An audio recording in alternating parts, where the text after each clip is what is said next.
దేవుని గృహములో సాత్వికుడెవరో తెలుసా?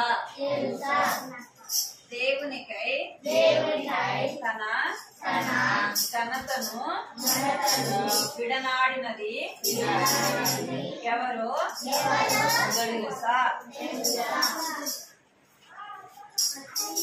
క్రీస్తుకై పలకాల క్రీస్తుకై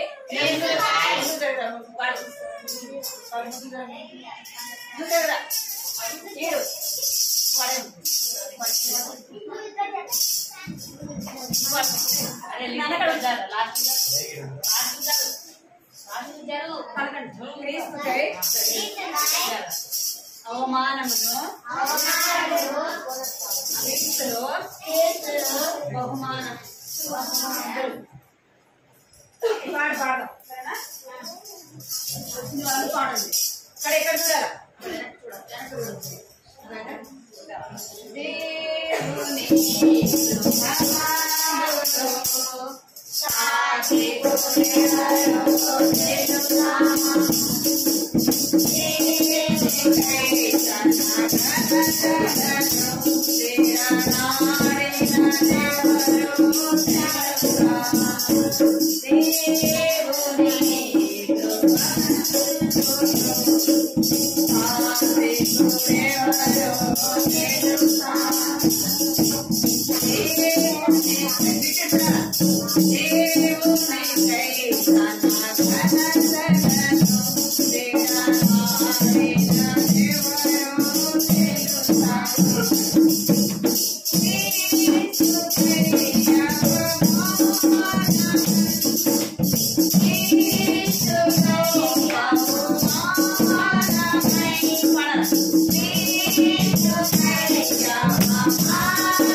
నిల్చోండి నిల్చోవాలి అలా నిల్చోవాలి అదే నిల్చోవాలి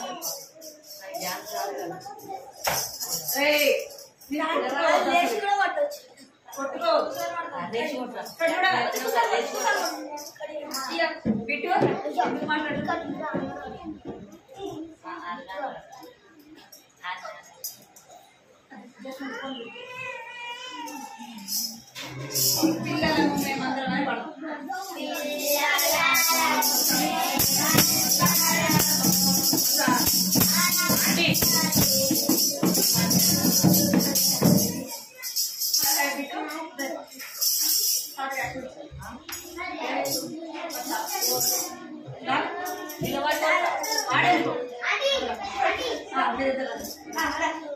వాడు వాడు వాడే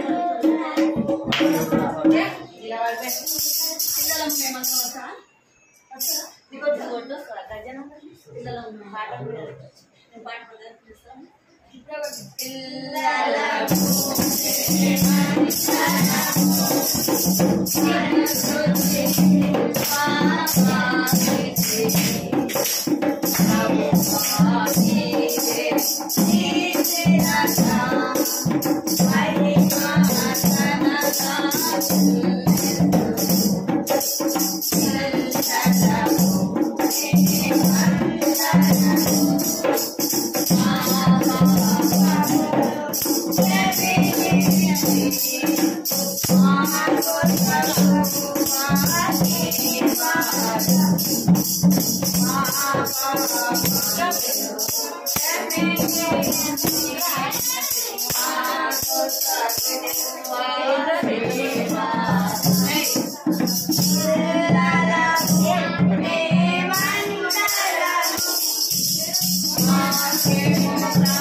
Thank you.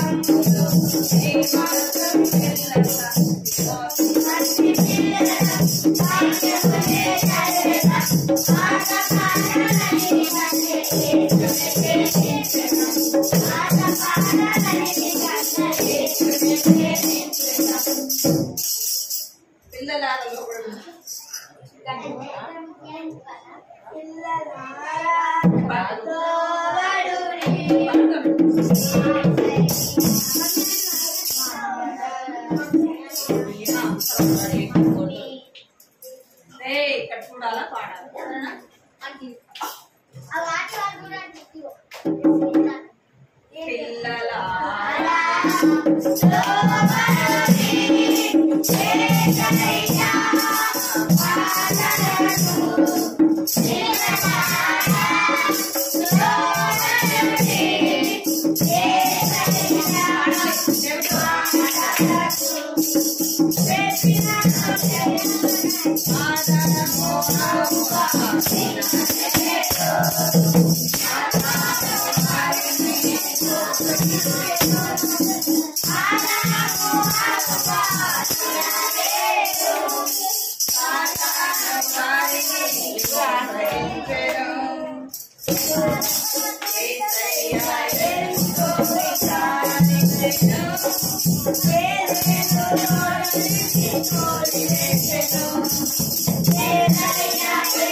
Hey,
చేతులు కట్టుకుంటాము అన్నప్పుడే ఏం చేయాలా? మాట్లాడక ఉంటామంటే ఏం చేయాలా? ఏ నోటి మీదకి వచ్చేయాలి. అదే అర్థమైందా మీకు?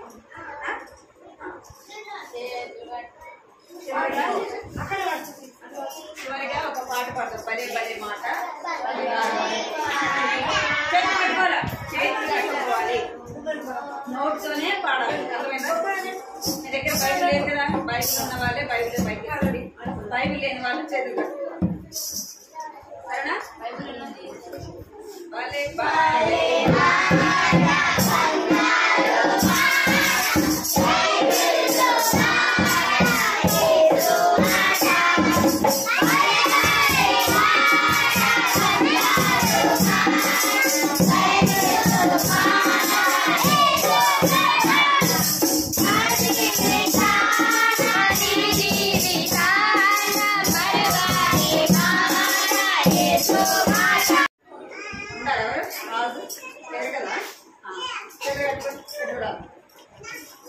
రాజు అనే ఒక అబ్బాయిని గురించి మనము వింటున్నాం కదా. అబ్బాయి యవనస్తుడు. అయితే రాజు కుమారుని ఏమంటారు? రాజు అనే పిలుస్తారు కదా. రాజుని ఎలాగా ఎక్కడైనా మీరు పిల్లలు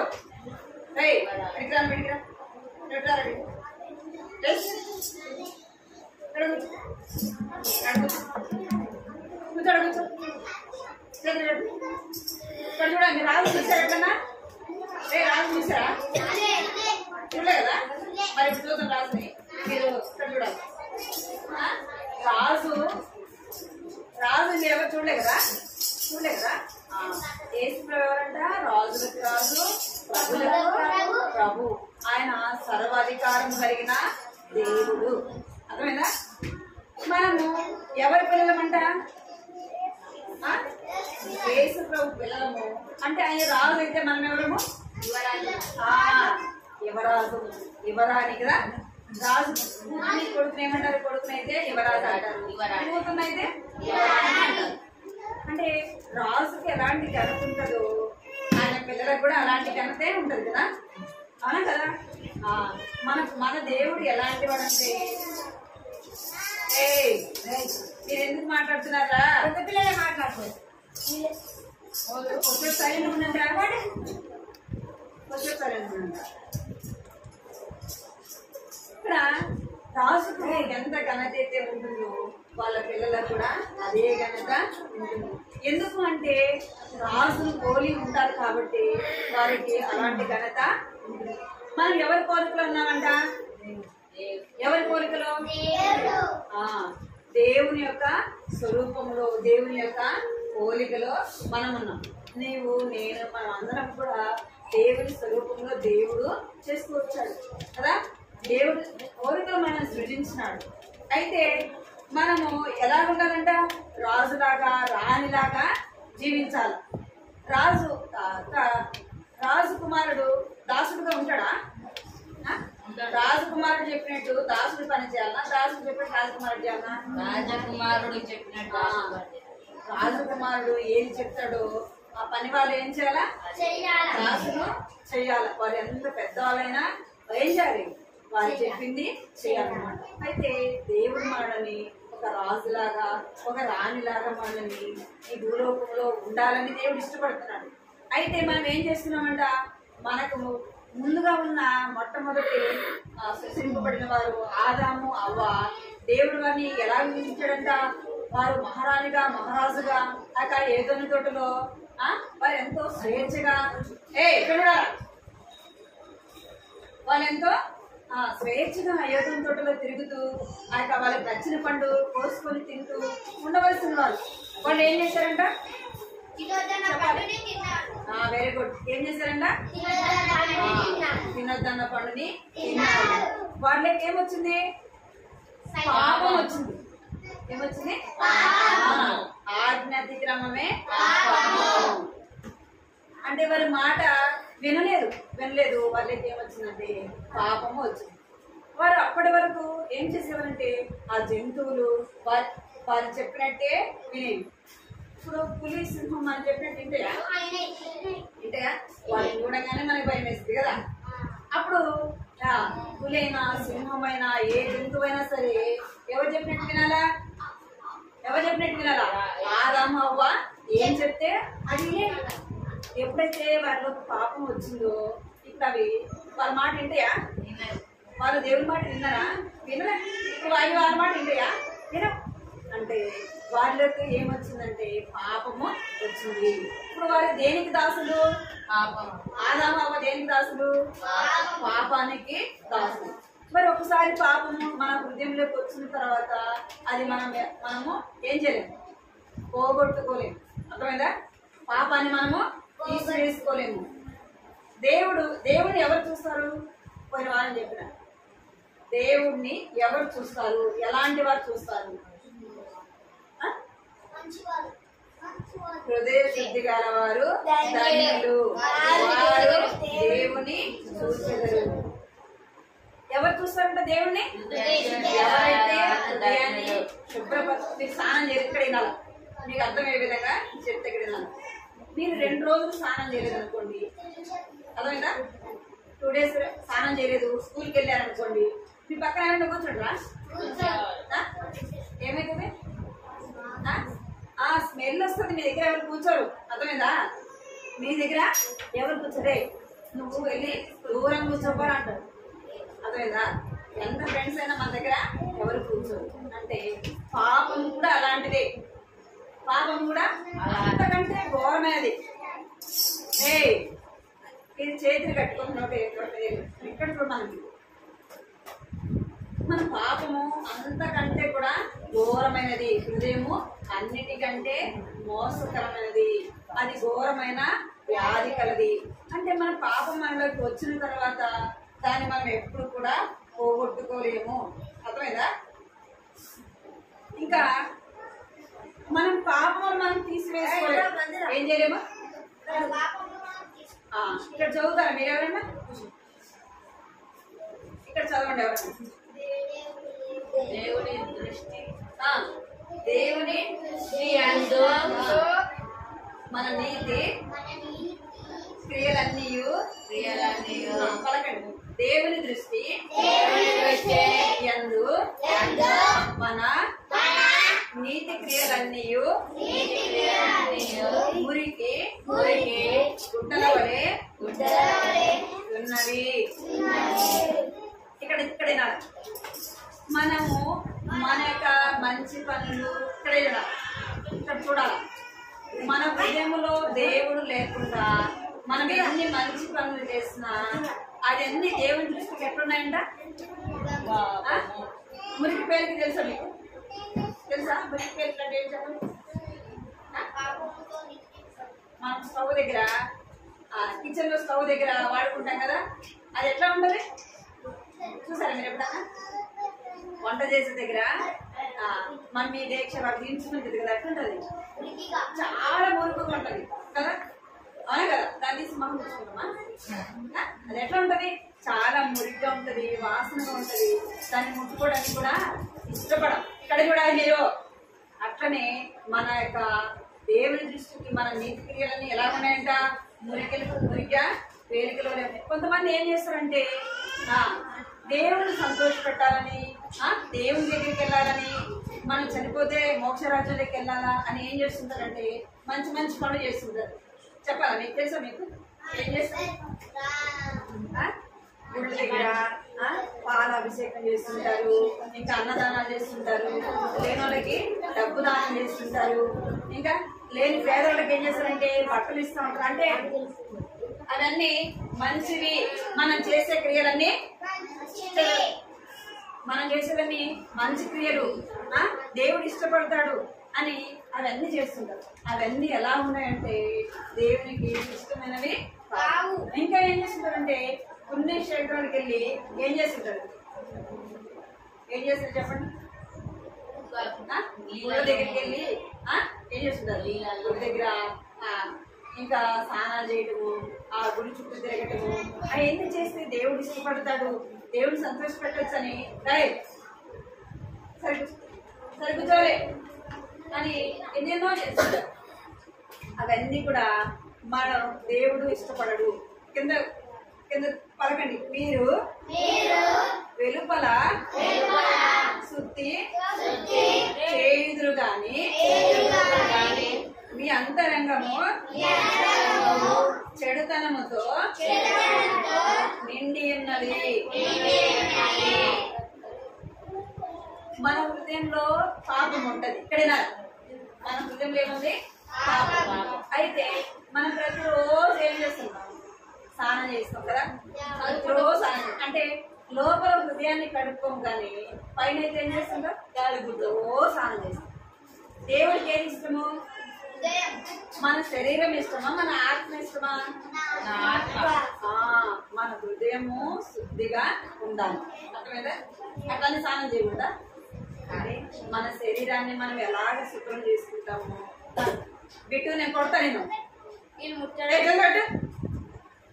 కట్ చేతులు రెగ్యులర్గా వెనకాల వెనక్కి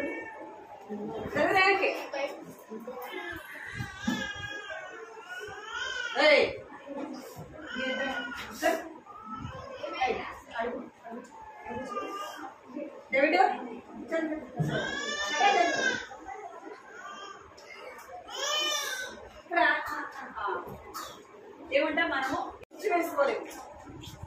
మన పాపం మనం ఏం చేయలేమంట? శుద్ధి వేసుకోలేము. ఎందుకంటే భూమి మీద ఉన్న ప్రతి మనిషి కూడా పాపి. అర్థమైందా? అయిపోయింది. ఇక్కడ కూడా భూమి మీద ఉన్న ప్రతి మనిషిలో ఏముంది? పాపం అనేది ఉంది. చిన్నపిల్లలైనా పెద్దవాళ్ళైనా ముసలివాళ్ళైనా ఎవరైనా సరే వారి హృదయంలో ఏముందంటే పాపము ఉంది. అందుకే ఎవరి పాపములు ఎవరికి క్షమించలేదు. అర్థమైందా? ఇప్పుడు నా పాపము మీరు ఏం చేయలేదు? క్షమించారు. మీ పాపము నేనేం చేయలేదు? క్షమించాను. నా పాపము మీరు తీసివేయలేదు, మీ పాపము నేను తీసివేయలేదు. పాపాలు తీసివేసే వాళ్ళు ఎవరు కావాలా? పరిశుద్ధుడైన దేవుడు కావాలి. ఎవరు కావాలా? పరిశుద్ధుడైన దేవుడు.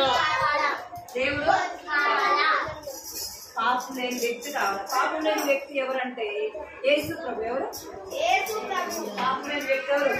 యేసు ప్రభు. కనుకనే ఆయన ఏం చేశాడంట? పరిశుద్ధమైన రక్తాన్ని దాచుకున్నాడు. ఆ పరిశుద్ధమైన రక్తం ద్వారా మనకేం జరుగుతుందంటే విడుదల, విమోచన. ఆయన ఏం ఇస్తాడంటే గొప్ప రక్షణ ఇస్తాడు. పాపం నుంచి ఆయన విడిపిస్తాడు. పాపంలో ఉండి మనం చనిపోతే ఎక్కడికి వెళ్తామంట? పెద్ద పిల్లలు వినాలి. ఎక్కడికి వెళ్తారు? మనం ఎప్పుడు చనిపోతాం మనకు తెలుసా?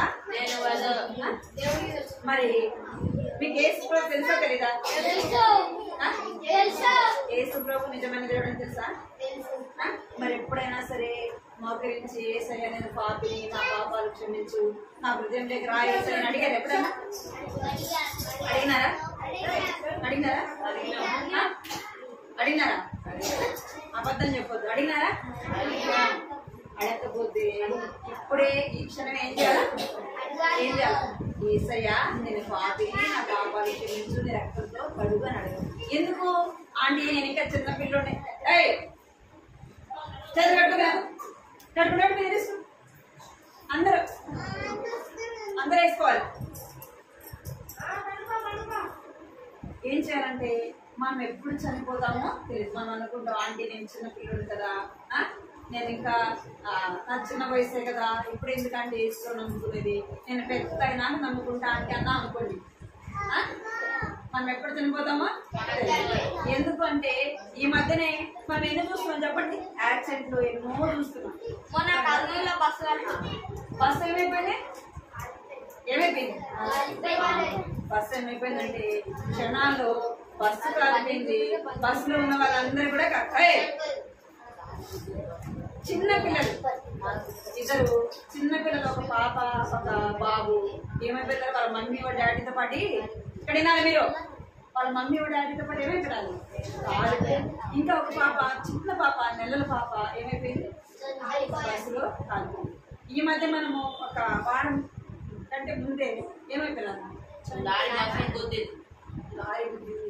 యవ్వనస్తులు పాప ఏమైపోయినారు? యవ్వనస్తులు ఒకే ఇంట్లో వాళ్ళు ముగ్గురు చనిపోయారు. ఇంకా చిన్నపిల్లలు చనిపోయినారు. చాలా అమ్మ వాళ్ళు చనిపోయారు, కొంతమందికి డాడీ వాళ్ళు చనిపోయారు. తెలుసు కదా మీకు అందరికి? తెలుసా? చనిపోయినా తెలుసా?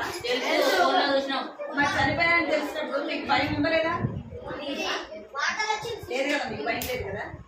అలాంటి మనం ఎన్నో అయిపోయింది కదా. ఏముండాలి? వాళ్ళు ఈ రోజు నిన్న వాళ్ళు చనిపోయినారు, ఈ రోజు మనం ఏమైపోతాం? ఈ రోజు రేపో ఎల్లుండో ఎవరికి ఏమవుతుందో తెలియదు కనుక మీరేం చేయాలా? చిన్నపిల్లలు, చిన్నవారంటే ఎవరికి ఇష్టము? చిన్నపిల్లలంటే యేసయ్యకి చాలా ఇష్టం. ఎవరంటే ఇష్టం అంట? యేసయ్యకి చాలా ఇష్టం. మీ చిన్న హృదయం ఎవరికి కావాలా? యేసయ్యకి కావాలా? మరి యేసయ్యకు ఇష్టమైంది మీరు ఇవ్వాలా? ఇస్తారా? యేసయ్య నా చిన్న హృదయం నీకు యేసయ్య, ఆ హృదయం నీకు రా యేసయ్య, నా పాపాలు క్షమించేసయ్య, ఈ రోజు నుంచి నేను నీ బిడ్డగా ఉంటా యేసయ్య అంటే యేసయ్య చాలా సంతోషిస్తారు. యేసయ్య చాలా సంతోషం. మీ హృదయంలోకి వస్తుంది. మీ హృదయంలో ఏముంటదంటే సంతోషము, నెమ్మది. అర్థమైందా? పాపంలో ఉంటే మన హృదయంలో ఎప్పుడు కూడా సంతోషము ఉండదు. అర్థమైందా? పాపం మనలో ఉంటే ఎప్పుడు సంతోషం ఉండదు. ఏముంటదంటే ఎప్పుడు భయమే. ఇక్కడ వినాలి. పాపం మనలో ఉంటే ఎప్పుడు ఏముంటది? భయం మనలో ఆవరించి ఉంటది. అర్థమైందా? ఆ భయం ఏం చేస్తుందంటే మనకు నెమ్మది లేకుండా చేస్తుంది. అర్థమైందా? అందుకే ఏం చేయాలి? హృదయము యేసయ్యకి ఇవ్వాలి. అర్థమైందా? మీ హృదయము యేసయ్యకి. ప్రార్థన చేసుకుంటారు అలాగా? వాక్యం చెప్తాను. ఒక పాపి రక్షింపబడితే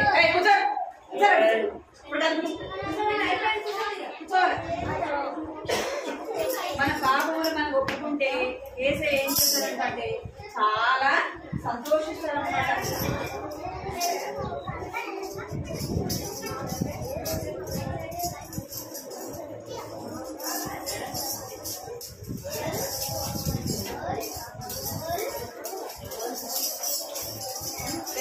శబ్దం చేయరా, శబ్దం చేయకండి. పోయిన వారం గంట దాకా నేర్చుకున్నారా?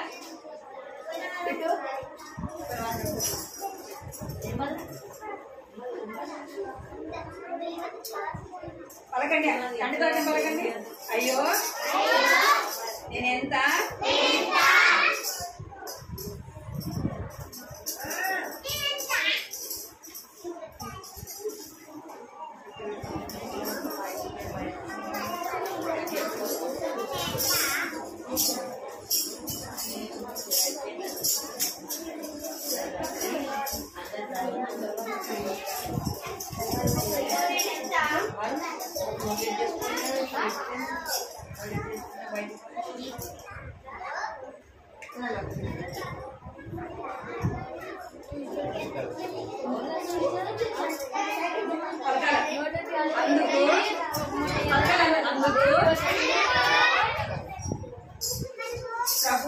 ప్రభు ఇట్లా నేను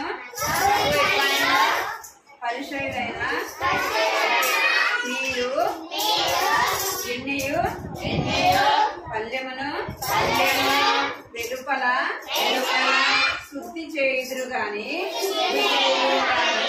మీ అంతరంగము దోషముతోను చెడుతనముతోను నిండి ఉన్నది. అందుకు ప్రభు ఇట్ట నేను పరిచయులైన మీరు గిన్నెయు పల్లెమును వెలుపల శుద్ధి చేయుదురు గాని మీ అంతరంగము దోషముతోను చెడుతనముతోను నిండి ఉన్నది. లూకాసు వార్త 11వ అధ్యాయము 39వ వచనము. ఇక్కడ ఏం చేశారంట, గిన్నె మనము భోజనం చేసేటప్పుడు ఏం చేస్తాం, బయటకు వెళ్ళి చేతులు కడుక్కుంటాం కదా, ఇంకేం చేస్తాం, ప్లేట్ కూడా కడుక్కొని. కానీ పాపం ఎక్కడుంది, హృదయంలో ఉంది. అదే కదా, ఏం కడుక్కోవాలి ఫస్ట్, హృదయాన్ని కడుక్కోవాలి. మన హృదయం కడుక్కోవాలంటే మన హృదయాన్ని ఏసైకి ఇవ్వాలి.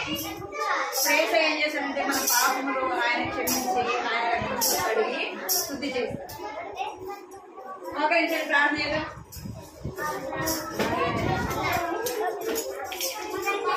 మోకరించారా?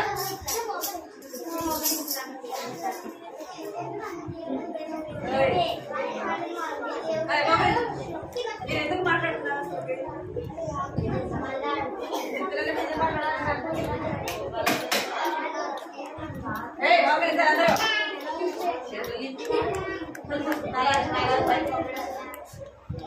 నాలుగు పైకి మోకరించాలి. పైకి మొక్కల మీద, నాలుగు పైకి మోకరించాలి. మొక్కల మీద